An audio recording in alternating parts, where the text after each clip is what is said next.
का बजट पेश किया गया वित्त मंत्री निर्मला सीतारमण द्वारा। चौथी बार उन्होंने अपना ये बजट पेश किया और चुनावी साल है। देश के 5 महत्वपूर्ण राज्य जो 2024 का सेमीफाइनल भी कहे जा रहे हैं, इसीलिए इस बजट को चुनावी बजट के तौर पर भी देखा जा रहा है। किसको क्या मिला खास, ये रिपोर्ट देखिए। और उसके बाद सबसे बड़ी जो परेशानी इस वक्त बीजेपी के लिए है वो किसान है, और खासतौर पर पश्चिम उत्तर प्रदेश का किसान। तो किसान के पिटारे में क्या आया है खास, ये रिपोर्ट आपको दिखाई।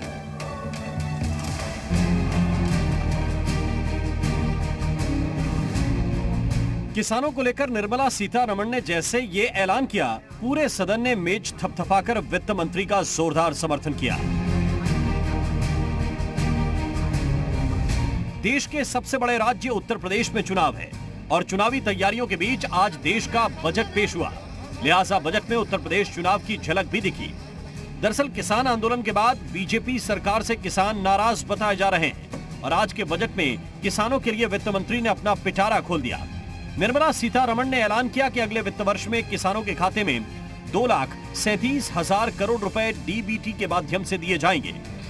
किसानों को डिजिटल और हाईटेक सेवाएं प्रदान करने के लिए पीपीपी मोड में एक योजना शुरू की जाएगी, जिसमें सार्वजनिक क्षेत्र के अनुसंधान और विस्तार संस्थानों के साथ साथ निजी एग्रीटेक प्लेयर्स और स्टेक होल्डर्स जो कि एग्री वैल्यू चेन के होंगे शामिल होंगे। इसके अलावा वित्त मंत्री ने कृषि यंत्रों को सस्ता करने का ऐलान किया। साथ ही गंगा किनारे जैविक खेती को बढ़ावा देने की बात भी कही। इन स्टार्टअप्स के क्रियाकलापों में अन्य बातों के अलावा एफपीओ की सहायता, कृषि स्तर पर किराया आधार पर किसानों को विकेंद्रीकृत मशीनरी उपलब्ध कराना, प्रौद्योगिकी जिनमें आईटी आधारित समर्थन शामिल है, कार्य आएंगे।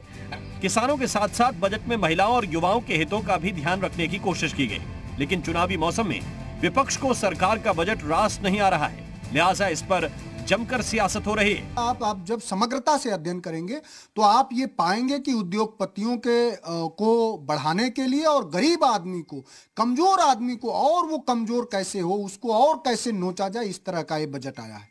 तो आप बिना एमएसपी को कानूनी मान्यता दिए कैसे उम्मीद कर सकते हैं कि किसान की हालत खुशहाल होगी। इस तरीके से किसानों के ऊपर उत्पीड़न हुआ था वो सबने देखा है, पूरे देश ने देखा है। और क्या कहीं कुछ नहीं है, किसी देश के लिए नहीं है, यूपी के लिए क्यों होगा? ये तो देश का बजट है, कहीं कुछ नहीं है। 400 ट्रेनें चलाएंगे, ट्रैक हैं, सड़कें बनाएंगे, सड़कें तो बना ही रहे हैं। करेंगे क्या, कब करेंगे? इसमें आम आदमी के राहत के लिए क्या है? किसान के लिए इस बजट में ना ही गन्ना भुगतान को लेकर कोई आश्वासन है, ना एमएसपी को लेकर है, जिसके लिए देश में इतना बड़ा आंदोलन चला और सरकार ने वादा किया, कमेटी की बात कही। आज बजट के अंदर एमएसपी को लेकर कहीं कोई जिक्र नहीं है। बजट पेश करते हुए वित्त मंत्री ने किसानों के समावेशी विकास को सरकार की प्राथमिकता बताया। दरअसल किसानों के रास्ते में मुश्किलें इन कटीले तारों की तरह हैं, जिसे काटने की कवायद और वादा हर सरकारें करती आई हैं। कुछ तारे उनकी राहों की मुश्किलें कटी जरूर हैं, मगर अभी भी बहुत सारी मुश्किलों का अंबार सामने खड़ा है। इस बजट में किसानों के लिए सरकार ये कह रही है कि हमने पिटारा खोल दिया, मगर विपक्ष ये कह रहा है कि किसानों को कुछ भी नहीं दिया गया। अब ये देखना दिलचस्प होगा कि चुनावों में बीजेपी इन घोषणाओं को कितना भुना पाती है। ब्यूरो रिपोर्ट, जी मीडिया। तो आज वित्त मंत्री निर्मला सीतारमण के पिटारे से अन्नदाता के लिए क्या खास निकला है, वो आपको ग्राफिक्स के जरिए आसान भाषा में हम समझाते हैं। साल 2023 को मोटा अनाज वर्ष घोषित किया गया, यानी कि सबसे ज्यादा खरीदी गेहूं की धान की जाएगी। सीधे किसानों के खाते में एमएसपी होगी, तो एमएसपी सीधे किसानों के खाते में पहुंचाई जाएगी। 1208 मीट्रिक टन धान गेहूं खरीदेगी सरकार। 2023 में यही लक्ष्य बड़ा रखा गया है। किसानों को हाईटेक बनाने पर जोर दिया गया है, डिजिटल सेवा दी जाएगी और कृषि में ड्रोन को बढ़ावा दिया जाएगा, यानी कि ड्रोन के जरिए नजर रखी जाएगी, टेक्निक्स को देखा जाएगा, ये तमाम चीजें की जाएंगी। नाबार्ड के माध्यम से किसानों के लिए फंड होगा।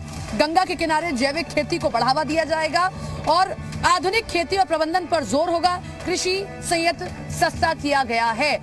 तो आज वित्त मंत्री के पिटारे से ये सब खास निकला है, लेकिन अभी भी जरूरत है कि ये तमाम चीजें सभी को आसान भाषा में समझ पाए, क्योंकि सुबह से हम भी कवरेज कर रहे हैं। गंगा किनारे का किसान ये कहता है कि हमारे लिए क्या खास निकला। बहरहाल चुनावी शोर सिर्फ जुमलों